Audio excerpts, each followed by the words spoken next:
Hey guys, this is Bharat. Welcome to my channel Dream and Achieve.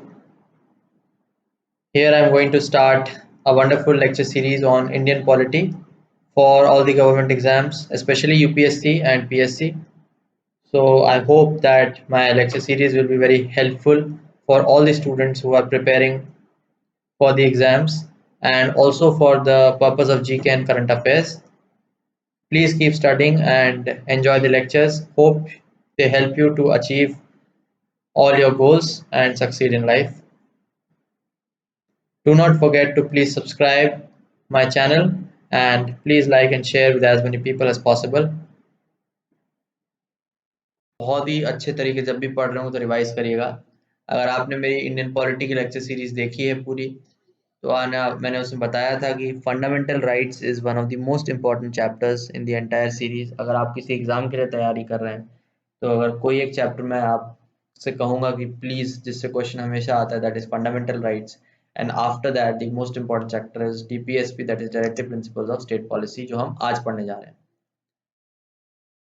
ठीक है, so I have already told you about this is a very very important lecture, so please ध्यान से समझिएगा। वैसे तो बहुत कठिन नहीं है सिंपल, बट आपको चीजें पूरी पूरी बाय हार्ट लर्न होनी पड़ेंगी, तभी जाके आप क्वेश्चंस को अच्छे से आंसर कर पाएंगे। तो पहले थोड़ा सा बैकग्राउंड देता हूँ दोस्तों। Directive principles of state policy का कुछ मतलब नहीं है बहुत ज़्यादा कठिन। बेसिकली ये है, they are like guidelines which tell the government what all things to take into consideration while making laws. मतलब कि जब सरकार कानून बनाती है, सरकार का काम होता है कानून बनाना देश को चलाने के लिए। तो कुछ चीजें तो ऐसी हैं दोस्तों जो जस्टिसेबल होती हैं। जस्टिसेबल का मतलब ये होता है कि आप यदि उन चीजों से आपको वंचित किया जाता है तो आप कोर्ट में जा करके केस फाइल कर सकते हो, लड़ सकते हो। और उसका बेस्ट एग्जांपल है फंडामेंटल राइट्स। एक फंडामेंटल राइट ऐसी चीज है जो इंसान को हर सिटीजन को दी गई है हमारे देश में। अगर उनसे आपको किसी भी व्यक्ति को छीन लिया जाता है फंडामेंटल राइट से तो आप कोर्ट जाके आप अपने फंडामेंटल राइट्स को रिस्टोर करवा सकते हो, केस लड़ सकते हो, राइट। तो they are justiciable in nature. But लेकिन बहुत सारी ऐसी चीजें होती हैं दोस्तों जो जस्टिसेबल नहीं होती है लेकिन बहुत इंपॉर्टेंट होती हैं ध्यान में रखने के लिए for the overall development and wellbeing of the citizens of the country and as a result the entire nation as a whole. अब जस्टिसेबल क्यों नहीं हो पाती दोस्तों? क्योंकि बहुत सारे प्रॉब्लम्स हैं फाइनेंसेस के, बहुत सारे प्रॉब्लम्स हैं इम्प्लीमेंटेशन के, बहुत सारे प्रॉब्लम्स हैं एग्जीक्यूशन के। जैसे कि फॉर एग्जांपल दोस्तों, एक अच्छा और हेल्दी एनवायरनमेंट होना, एक अच्छा और हेल्दी एनवायरनमेंट होना हर एक इंसान का अधिकार होना चाहिए। लेकिन हमेशा ऐसा हो नहीं पाता है, या इसको स्ट्रिक्टली जस्टिसेबल बना देंगे तो इम्प्लीमेंट करना इतना ज़्यादा कठिन है कि आप हो सकता है बहुत केसेस में इसको इम्प्लीमेंट ना करवा पाओ। बिकॉज जैसे जैसे इंडस्ट्रियलाइजेशन बढ़ रहा है, अर्बनाइजेशन बन रहा है, तो ऑब्वियसली कहीं ना कहीं पॉल्यूशन भी एक इंसान की मजबूरी हो गई है। क्योंकि आप फैक्ट्री नहीं लगाओगे तो आपकी मांगे कैसे पूरी होंगी, प्रोडक्ट्स कैसे आपको मिलेंगे? आप पेड़ नहीं काटोगे तो आपको जमीन कहाँ से मिलेगी एग्रीकल्चर करने के लिए? आप अगर वेस्ट प्रोडक्ट्स को जलाओगे नहीं तो वेस्ट प्रोडक्ट्स जो है, वो वेस्ट प्रोडक्ट्स को आप कैसे डिस्पोज ऑफ करोगे? खास करके नॉन बायोडिग्रेडेबल वेस्ट प्रोडक्ट्स की अगर बात की जाए तो कहीं ना कहीं पॉल्यूशन एक कहीं ना कहीं एक जरूरत की तरह इंसान के सामने आया है। तो हम उसको कंट्रोल करने की बेस्ट पॉसिबल कोशिश कर सकते हैं, बट बहुत केसेस में इम्प्लीमेंटेशन फेलियर्स होने बहुत लाजमी है। इस वजह से इनको स्ट्रिक्टली जस्टिसेबल नहीं रखा गया है। बट ऐसी चीजें नॉन जस्टिसेबल होते हुए भी बहुत ही इंपॉर्टेंट इशू हैं जो सरकार को हमेशा ध्यान रखना चाहिए किसी भी कानून को बनाने के लिए। एंड दीज प्रिंसिपल्स जो गाइडलाइन की तरह काम करते हैं सरकार के कानून बनाने में, they are known as directive principles of state policy. हम पूरी डिटेल में देखेंगे कि ये सारे डायरेक्टिव्स क्या क्या हैं, और मैं आपसे यही रिक्वेस्ट करूंगा कि इन सभी को बाय हार्ट लर्न कीजिएगा बिकॉज इससे क्वेश्चन आते ही आता है। तो डायरेक्टिव प्रिंसिपल्स का जो प्रोविजन है वो पार्ट 4 ऑफ द कॉन्स्टिट्यूशन में दिया गया है, फ्रॉम आर्टिकल्स 36 से 51, 36 से 51। फंडामेंटल राइट्स दिए गए हैं पार्ट 3 में, and directive principles of state policy दी गए हैं पार्ट 4 में इन आर्टिकल्स 36 टू 51। और मैंने आपको सेलिएंट फीचर्स के लेक्चर में बताया हुआ है कि they have been taken from the Irish constitution, and Irish constitution में they have been further taken from the Spanish constitution. देखिए डीपीएसपी की जो इतिहास है कितना ज़्यादा लंबा है। स्पेनिश कॉन्स्टिट्यूशन से आयरिश में आया और आयरिश से इंडिया ने अडॉप्ट किया। दूसरा, they also resemble instrument of instruction in government of India act 1935। तो ये ऐसा पॉइंट है दोस्तों जो आप खासकर ध्यान में रखना चाहिए, क्योंकि आयरिश कॉन्स्टिट्यूशन वाला पॉइंट तो फिर भी लोग याद रख लेते हैं, बट ये वाला पॉइंट आप भूल सकते हो कि इंस्ट्रूमेंट ऑफ इंस्ट्रक्शन जो गवर्नमेंट ऑफ इंडिया एक्ट 1935 का था, उसमें भी डीपीएसपी जो है उसी से मिलते जुलते प्रोविजंस दिए गए थे, तो वहां से भी इसको लिया गया है। हालांकि मैं हिस्टोरिकल बैकग्राउंड के लेक्चर में बहुत डिटेल में डिस्कस करूंगा कि गवर्नमेंट ऑफ इंडिया एक्ट्स कौन कौन से थे और उनके क्या क्या प्रोविजंस थे, बट आपको ये खासकर बात याद होनी चाहिए कि डीपीएसपी वहां से भी लिया गया है। और ये जो जस्टिसेबल और नॉन जस्टिसेबल वाले प्रिंसिपल्स की मैंने आपसे बात की, ये जो सबसे पहली बार रेकमेंड किया था वो किया था सर BN राव ने, and he was a constituent adviser to the constituent assembly. तो जो हमारे कॉन्स्टिट्यूशन के संविधान के निर्माता थे, कॉन्स्टिट्यूएंट असेंबली थी, जब वो कॉन्स्टिट्यूशन बना रहे थे तो बहुत सारे एडवाइजर्स उनके थे। उनमें से एक प्रमुख एडवाइजर BN राव थे, बहुत इंटेलिजेंट और बहुत ही नामी व्यक्ति थे उस जमाने के। उन्होंने दो राइट्स क्या के बारे में कहा था कि जस्टिसेबल और नॉन जस्टिसेबल दो तरह के राइट्स कॉन्स्टिट्यूशन में होने चाहिए। इसी वजह से पार्ट 3 एंड पार्ट 4 में fundamental rights and DPSP have been incorporated respectively. अब ये जो कोटेशंस, जो वर्ड्स मैं आपको बताऊंगा दोस्तों, इन वर्ड्स को प्लीज दिमाग में जरूर बिठा के रखिएगा, बिकॉज अगर आप किसी एग्जाम की तैयारी कर रहे हैं तो ये वर्ड्स आपके आंसर को चार चांद लगाएगा। हर लेक्चर में मैं ये इंपॉर्टेंट वर्ड जरूर हाईलाइट आपसे करवाता हूँ, ताकि आप आंसर को और बेटर और अच्छी तरीके से लिख सकें। सो फंडामेंटल राइट्स के बारे में मैंने आपको बताया था कि they are also known as Magna Carta of the constitution, मतलब they are very important in the Indian constitution. ठीक उसी प्रकार डीपीएसपी भी बहुत इंपॉर्टेंट है, और सर डॉक्टर BR अम्बेडकर ने इसको नॉवल फीचर या कॉन्शियंस ऑफ कॉन्स्टिट्यूशन ने कहा था। सोचिए इतनी बड़ी बात उन्होंने कह दी। Novel feature conscience, conscience means उसका अंदर की जो आवाज होती है वो, एंड ऐसा कहा जाता है कि DPSP and fundamental rights form soul of the constitution, यानी कि आत्मा है। सोचिए हमारे संविधान की आत्मा डीपीएसपी और फंडामेंटल राइट्स है। सुप्रीम कोर्ट ने भी मिनर्वा मिल्स केस 1980 में इंटरप्रिटेशन दिया था कि Indian constitution is founded on the bedrock of balance between fundamental rights and DPSP. उन्होंने कहा था कि दोनों के बीच में बैलेंस होना हद से ज्यादा इंपॉर्टेंट है, और constitution is founded on that basis, and their harmony and balance is an essential feature of basic structure. तो उनका हार्मनी का मतलब आपस में मिलजुल के रहना। So their harmony and balance is an essential feature of the basic structure. So basic structure का अगर बारे में आप और जानना चाहते हैं, so please go and check out my lecture on basic structure doctrine. दो और इंपॉर्टेंट वर्ड्स मैं आपको दे रहा हूँ, one is called welfare state and second is social and economic democracy. अगर आपका कभी भी डायरेक्टिव प्रिंसिपल्स का कोई क्वेश्चन आए तो इन दोनों वर्ड्स को प्लीज आंसर में चिपका दीजिएगा, बिना सोचे समझे कैसे भी करके इनको चिपकाइएगा जरूर, बिकॉज यही डीपीएसपी की आत्मा है। Directive principle state policy aim at establishment of welfare state. Welfare state को बनाने के लिए जो ख्वाब है, या वेलफेयर स्टेट का जो सपना है, उस सपने को पूरा करने के लिए डीपीएसपी को इजाद किया गया है। वेलफेयर स्टेट का अर्थ क्या होता है? वैसे तो एक आइडियल कॉन्सेप्ट है, ऐसा कुछ वेलफेयर स्टेट होता नहीं है, लेकिन वेलफेयर स्टेट मतलब ऐसी जगह जहाँ पे सारे सिटीजन्स खुश हैं, उनके सारे वेलफेयर नीड्स और सारी की सारी जरूरतों की पूर्ति की जा चुकी है, वो होता है welfare state. So they are financially, emotionally, psychologically, professionally, everything sound stable and happy. वो एक वेलफेयर स्टेट है, एक ऐसा स्टेट जो हर सिटीजन को खुश रख सकता है।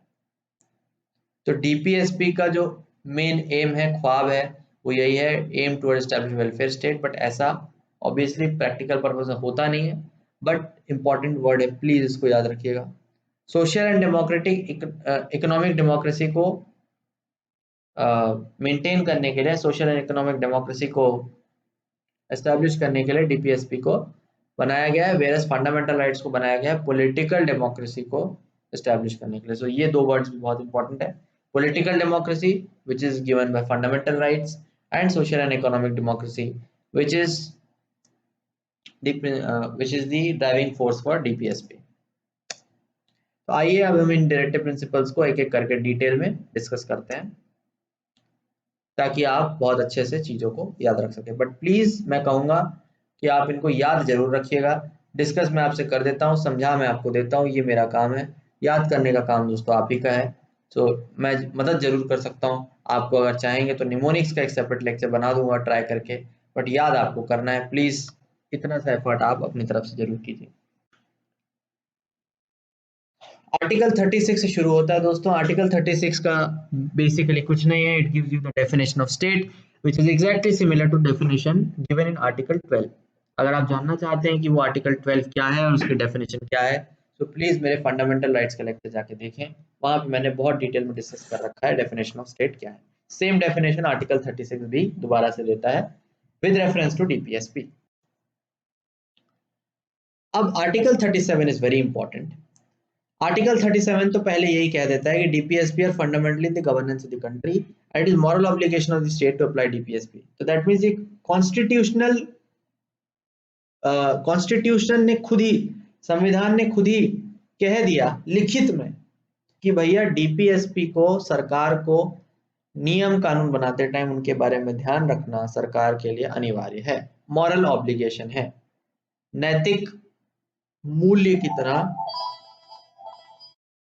तो लिखित में ये कह दिया गया है कि DPSP are very important for the governance of the country and it is moral application of the state. Work to establish economic and social democracy, मैंने आपको बता ही दिया। इकोनॉमिक और सोशल डेमोक्रेसी को अचीव करने के लिए डीपीएसपी काम करते हैं। Then they aim at achieving justice, equality and fraternity. So justice, equality और फ्रेटर्निटी तीन इंपॉर्टेंट वर्ड्स हैं। अगर आप इनका मीनिंग डिटेल में जाना चाहते हैं तो प्लीज प्रीएम्बल का मेरा लेक्चर देखें, वहां पर मैंने डिटेल में तीनों का मीनिंग डिस्कस कर रखा है। हालांकि इनका वेरी ऑब्वियस मीनिंग एकदम समझ में आ रहा है। जस्टिस मीन्स न्याय, इक्वालिटी मीन्स एकता, और फ्रेटर्निटी का मतलब भाईचारा। तो इन सभी चीज़ों को प्रमोट करने के लिए डीपीएसपी बहुत इंपॉर्टेंट हैं and express the concept of welfare state. तो देखिए जो भी वर्ड्स मैंने आपको स्टार्टिंग में बताया पहली स्लाइड में, ये सारे के सारे वर्ड्स आर्टिकल 37 के अंदर कवर हो जाते हैं अपने आप। Welfare state, social economic justice and justice, equality and fraternity. So article 37 इन चीज़ों के बारे में बताता है। Then you come to article 38। Article 38 क्या कहता है? आर्टिकल 38 कहता है to promote welfare of people by securing a social order permitted by justice, social, economic and political, minimize inequalities in income, status, facilities and opportunities. So basically again यहाँ पे justice की बात कही गई है। जस्टिस तीनों तरह की, सोशल, इकोनॉमिक एंड पॉलिटिकल। ये जस्टिस जो है वेलफेयर ऑफ पीपल होना चाहिए बाय दिस जस्टिस। सो कैसे होगा ये? By minimizing inequalities in income, status, facilities and opportunities. यानी कि जो भी हमारे बीच के भेदभाव है, चाहे वो इनकम का हो, चाहे वो स्टेटस का हो, चाहे वो फैसिलिटीज का हो, चाहे अपॉर्चुनिटीज का हो, ये सारा का सारा भेदभाव खत्म हो जाना चाहिए। जितना ज़्यादा भेदभाव कम होगा उतना ज़्यादा जस्ट सोशल ऑर्डर मेंटेन रहेगा, उतना ज़्यादा सोशल, पॉलिटिकल, इकोनॉमिक जस्टिस लोगों की सिक्योर्ड रहेगी। सो 44th कॉन्स्टिट्यूशनल अमेंडमेंट एक्ट के द्वारा इसको ऐड किया गया था डीपीएसपी में। उसके बाद दोस्तों इसी से मिलता जुलता है 39A। 39A सिर्फ कहता है to promote equal justice, provide free legal aid to the poor, added by 42nd act. So that means equal justice का मतलब होता है दोस्तों, अमीर हो चाहे गरीब हो, चाहे छोटा हो चाहे बड़ा हो, लड़का हो या लड़की हो, दलित हो या फिर उच्च समाज का ब्राह्मण हो, सभी को न्याय के लिए बराबर अधिकार है। और अगर कोई भी अपने जस्टिस को प्राप्त करना चाहता है तो उसको इक्वली अधिकार है। सो इक्वल जस्टिस का मतलब यही हुआ कि जो गरीब हैं, जो लीगल एड नहीं ले सकते, उनको फ्री में लीगल एड प्रोवाइड करवाना, that is the concept of equal justice. So that is in article 39A।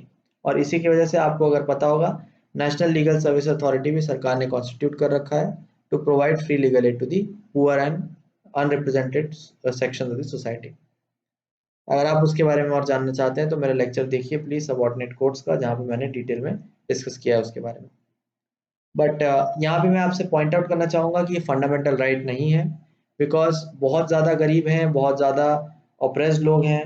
अगर सभी के लिए फ्री लीगल एड सरकार प्रोवाइड करने लग जाए तो ये करना थोड़ा कठिन है, एडमिनिस्ट्रेटिवली और फाइनेंशियली ऑल्सो।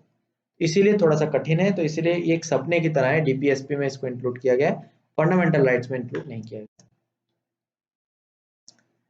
39 बहुत लंबा है, प्लीज 39 को अच्छे से देखें। To secure right to adequate means of livelihood for all the citizens, यानी कि right to adequate means of livelihood means अपने जीवन को सही तरीके से चलाने के लिए जो भी कार्य करने की कैरियर वाइज आपको जरूरत है, वो सही तरीके से सारे सिटीजन्स को मिलना चाहिए।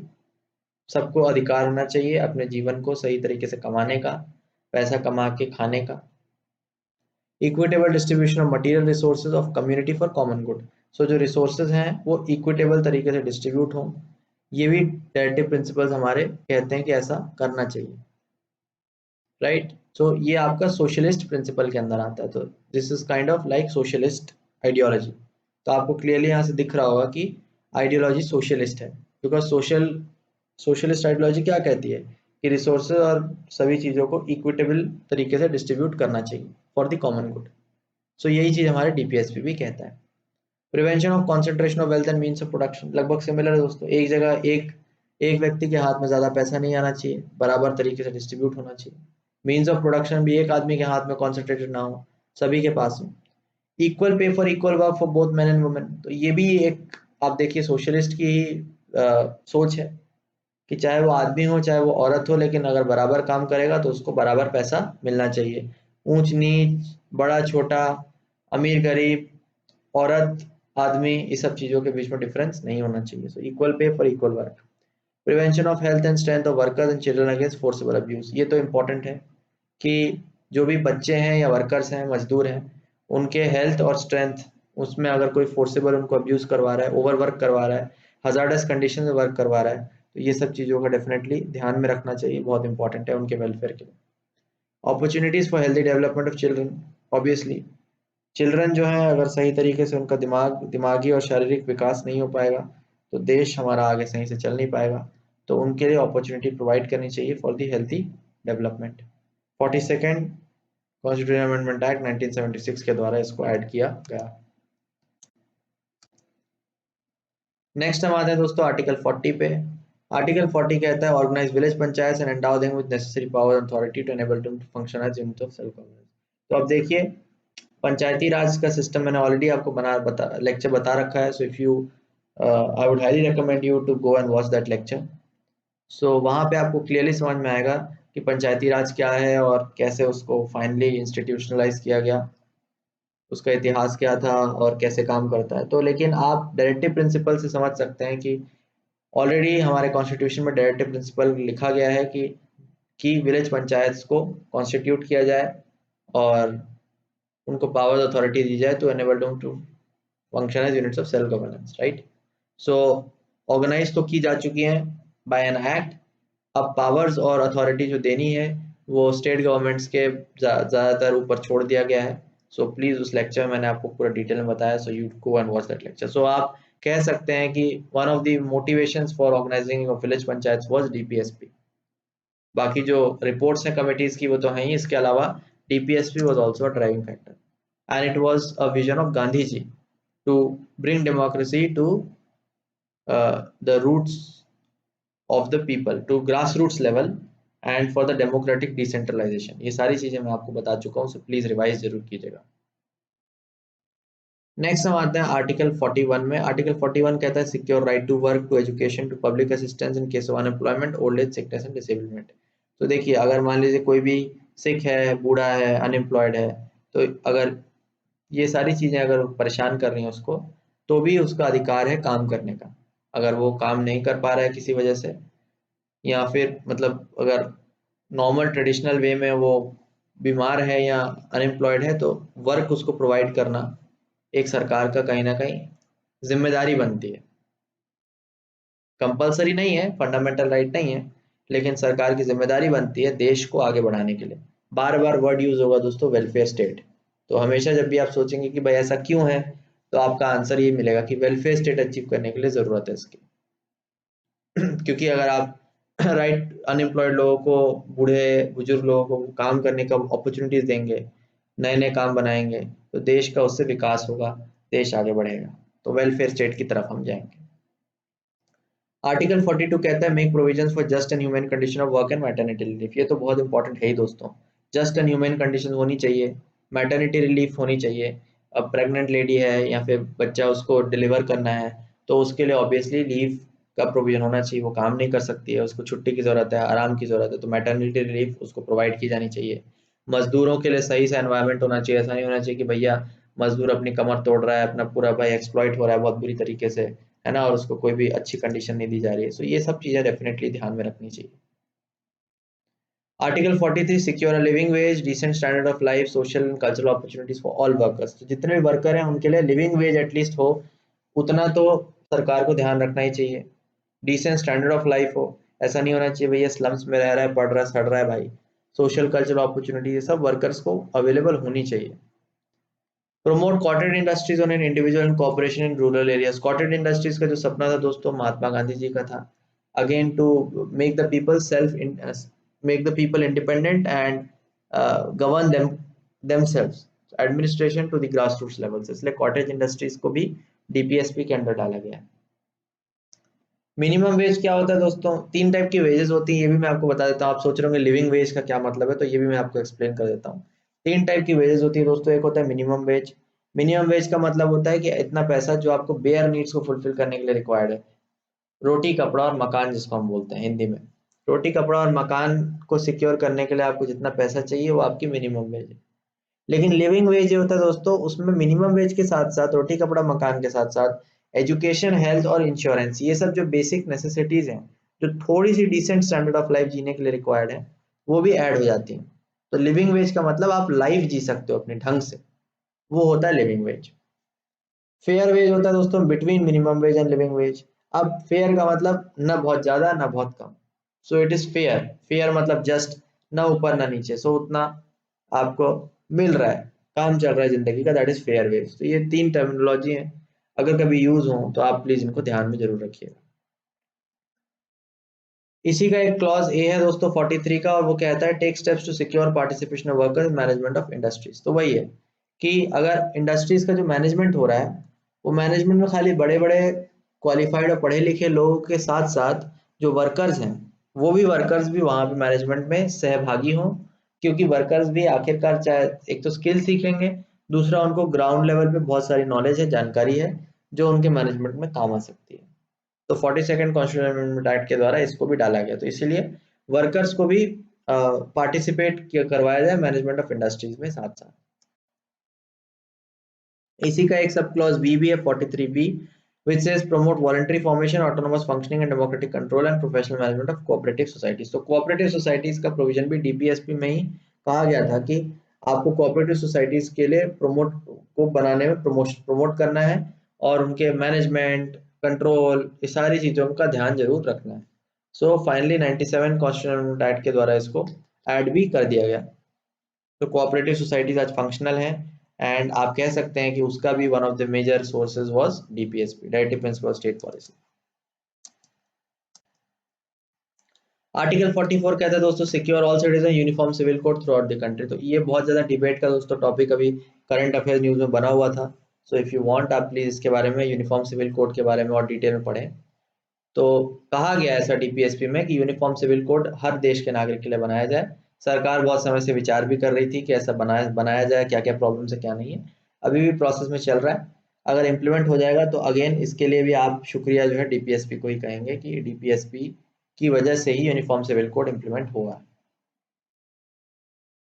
45 आर्टिकल कहता है provide early childhood care education till the age of 6 years. ये बहुत ज्यादा इंपॉर्टेंट है दोस्तों कि अर्ली एजुकेशन, प्राइमरी एजुकेशन जो 6 साल तक कंपलसरी की गई है, कंपलसरी नहीं की गई है, मतलब डीपीएसपी में डाला गया है कि हर बच्चे को अधिकार है कि एटलीस्ट 6 साल तक भैया उसको एजुकेशन होनी चाहिए और चाइल्डहुड केयर मिलनी चाहिए। फंडामेंटल राइट में दोस्तों इसलिए नहीं डाला गया, क्यों? क्योंकि भाई फंड, क्योंकि ऐसा करना ग्राउंड लेवल पे हद से ज्यादा हार्ड है। तो फंडामेंटल राइट अगर आप बना दोगे तो नहीं कर पाओगे, तो फिर बाद में सरकार की भत पिटेगी, है ना, सरकारी केस हारेगी, और बहुत ज्यादा फिर लाइबिलिटी सरकार की बहुत बढ़ जाएगी, रिस्पॉन्सिबिलिटी, जो कि कहीं ना कहीं it might be impractical to maintain.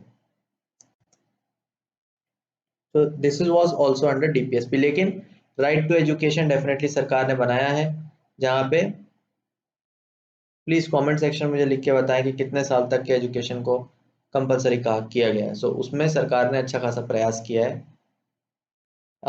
लोगों को, बच्चों को करने के लिए, एजुकेशन प्रदान करने का। Article 46, right to education in fact act नहीं है, फंडामेंटल राइट में उसको ऐड किया गया है। सो प्लीज आप मुझे बताएं कि राइट टू एजुकेशन से रिलेटेड क्या प्रोविजन है कॉन्स्टिट्यूशन में, कमेंट में लिख के। आर्टिकल 46 में आते हैं दोस्तों। आर्टिकल 46 कहता है promote the educational economic interest of एससीज STs and other weaker section, protect them injustice and exploitation. अब देखिए, तो एससीज और एसटीज का प्रोटेक्शन और उनका एजुकेशनल इंटरेस्ट का प्रमोशन, ये सारी चीजें भी आर्टिकल 46 में डीपीएसपी में लिखी गई हैं। इसी का डायरेक्ट आउटकम आप देख सकते हैं, नेशनल कमीशन फॉर एससीज, नेशनल कमीशन फॉर एसटीज, ये सारी की सारी इंस्टीट्यूशंस बना दी गई हैं। और उन इंस्टीट्यूशंस का काम ही यही है कि एस टीज के सारे राइट्स वगैरह को देखें, उस पर लुक इनटू करें, है ना, और अगर डिप्राइव्ड हैं तो उनको सिक्योर करने की पूरी प्रयास करें। So article 46, thanks to article 46 कि ये सारी चीजें जो है देश में इम्प्लीमेंट की गई। देन आर्टिकल 47 में आते हैं दोस्तों, raise the level of nutrition and standard living of people, improve public health and to prohibit consumption of intoxicating drinks, drugs which are injurious to health. So again article 47 nutrition पे बात करता है कि हर व्यक्ति को अधिकार है कि अच्छे से खाना खाना, सही न्यूट्रिशन पाना, हेल्दी रहना, खुश रहना, पब्लिक की ओवरऑल हेल्थ का अच्छा रहना, और इंटॉक्सिकेटिंग ड्रिंक्स, ड्रग्स, ये सब चीज़ें यूज़ ना करना। इसीलिए बिहार में जो लिकर का बैन हुआ, कहीं ना कहीं आप कह सकते हैं दोस्तों मोटिवेटेड बाय डीपीएसपी। तो डीपीएसपी क्या है? डीपीएसपी दोस्तों कुछ नहीं, डीपीएसपी वो प्रिंसिपल्स हैं जो सरकार को गाइड करते हैं कानून बनाते समय। तो आप कह सकते हैं कि बहुत सारे जो कानून बनते हैं वो कहीं ना कहीं डीपीएसपी को इम्प्लीमेंट करने के लिए ही बनते हैं। बहुत सारे डीपीएसपी को कानून बना के इम्प्लीमेंट कराया भी गया है। तो इसीलिए, बट ऑब्वियसली इनको कंपलसरी क्यों नहीं किया गया? कंपलसरी इसलिए नहीं किया गया है क्योंकि एक्चुअली बहुत सारी चीजें हो सकता है इम्प्रैक्टिकल हो और इतनी आसानी से इम्प्लीमेंट ना हो पाए, इसलिए कंपलसरी नहीं करा गया। बट लेकिन मैक्सिमम जितना हो सके उतना तक करने की पूरी प्रयास सरकार को हमेशा करनी चाहिए। ये प्रोविजन कॉन्स्टिट्यूशन में लिखा गया है। सो it is a moral obligation. अगला आते हैं दोस्तों आर्टिकल 48 में। ये बेसिकली कैटल के बारे में बात करता है कि काउस, काफ्स और जो मिल्क कैटल है जहाँ से आपको डेयरी मिलता है, दूध मिलता है, इनको स्लॉटर ना करें। स्लॉटर ना करके बल्कि ऑब्वियसली आप प्रोटेक्ट करें। Organise agriculture animal husbandry on modern and scientific line, तो इनको बल्कि आप पालन करें और पालन करके मॉडर्न तरीके से आप इनका फायदा उठाएं डेयरी के लिए, आप इनका फायदा उठाएं बाकी और भी जो भी इनके गोबर अगर यूज हो सकता है या फिर और भी कुछ भी अगर इनका यूज हो सकता है वहां से फायदा उठाएं, बट स्लॉटर ना करें। तो ये आपका डीपीएसपी में प्रोविजन ऐड किया गया।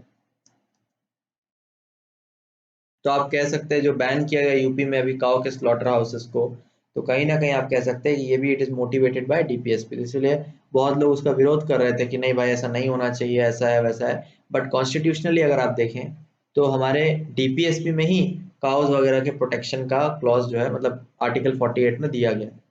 तो अगर कोई स्लॉटर हाउसेस को बैन करता है तो आप इस पर विरोध नहीं कर सकते, because it is there in the DPSP of the constitution. So it is a very valid act as far as the constitution is concerned. वो अलग बात है कि एथिकली सही है नहीं है, और आप उस पर डिबेट कर सकते हो कि भाई आर्टिकल 48 होना चाहिए या नहीं होना चाहिए। बहुत लोग कह देंगे कि भाई काउस को बचाना क्यों इतना ज्यादा जरूरी है। Of course these debates can be there, but as far as provision in the constitution is concern, संविधान में जो लिखी हुई बात है, लिखी हुई बात को अगर आप माने तो एक्ट बिल्कुल सही है और उसको पालन करवाना सरकार की जिम्मेदारी बनती है। इसी का सब क्लॉज ए है दोस्तों, जहाँ पे काउस के अलावा सारे एनवायरनमेंट और सारे वाइल्ड लाइफ और सारे फॉरेस्ट के बारे में बात की गई है।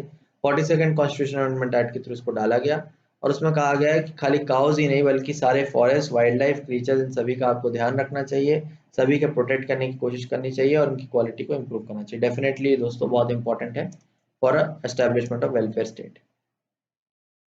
अगला आता है दोस्तों 49। 49 basically monuments, places, objects, artistic historic interest की बात है, इन सभी के बारे में बात करता है। नेशनल इंपॉर्टेंस की चीजों के बारे में बात करता है कि इनको प्रोटेक्ट करना भी सरकार की जिम्मेदारी बनती है। जब कानून आप बनाओगे तो इनकी प्रोटेक्शन का ध्यान में रखते हुए कानून आप बनाओगे। आर्टिकल 50 दोस्तों separation of judiciary from executive in public services, जो कि ऑलरेडी इंप्लीमेंट किया जा चुका है। पब्लिक सर्विसेज में जुडिशरी और एग्जीक्यूटिव अलग होने चाहिए, अलग है भी। सेम एग्जाम के थ्रू सेम ऑफिसर्स को जुडिशरी का और एग्जीक्यूटिव का काम नहीं दिया जाता है। जुडिशरी के लिए जजेस अलग हैं और एडमिनिस्ट्रेशन के लिए, एग्जीक्यूशन के लिए एडमिनिस्ट्रेटिव ऑफिसर्स, पुलिस ऑफिसर्स अलग हैं। So obviously it has been separated in the state in the public services. हाँ, ये जरूर है कि कुछ केसेस में जो डिस्ट्रिक्ट मजिस्ट्रेट होता है या कलेक्टर होता है उसके पास सिविल कोर्ट की पावर्स होती हैं। तो थोड़ा बहुत इसीलिए आप कह सकते हैं कि this is not been completely implemented 100% तरीके से, बट स्टिल काफी हद तक के सेपरेशन जो है किया जा चुका है, राइट।